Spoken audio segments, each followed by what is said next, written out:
Consider this. What does it truly mean to be led by the shepherd, to be guided by a force greater than our own, to trust in a path unseen, and to drink from the fountain of wisdom? Delve with me into the story of David, a humble shepherd who understood these questions better than most. The Lord was his shepherd, a beacon in the storm, a guide through the wilderness. In the Lord's presence, David knew no want, no scarcity, for the shepherd's strength was his own.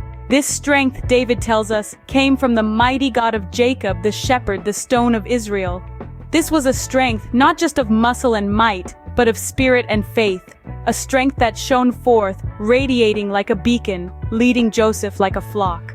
But the Lord's word, David says, is not just a gentle guiding light, it is also a fire, a hammer, a force that shatters the rock of ignorance and hardness of heart.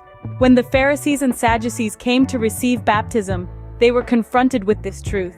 They were called to flee from the wrath to come, to seek refuge in the shepherd's guidance. And so the question arises, how can a young person, or indeed any of us, stay on the path of purity?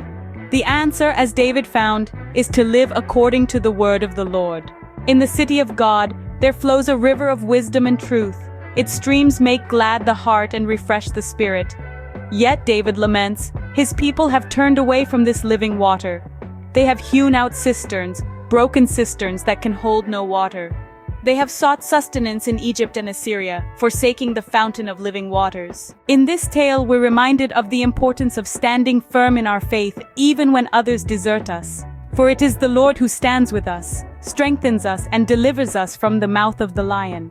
The Lord's words are put into our mouths, appointing us over nations and kingdoms, to uproot and tear down, to destroy and overthrow, to build and plant. Yet there is a warning here too. The Lord will contend with those who stray, will bring a case against their children's children. This is a call to vigilance, to constant mindfulness of our actions and their ripple effects. In the end, the story circles back to the priests, the experts in the law, the leaders and the prophets who have lost their way. They no longer ask, "Where is the Lord?" They no longer know him. They rebel against him. They follow useless idols. So remember the shepherd. Remember the strength that comes from the mighty God of Jacob. Remember the fire, the hammer, the path of purity. Remember the river in the city of God, the fountain of living waters. Remember the Lord standing with you, his words in your mouth. And finally, remember the warning against straying from the path. In the end, isn't it all a call to remember, to stay true, to stay on the path, and to trust in the shepherd's guidance?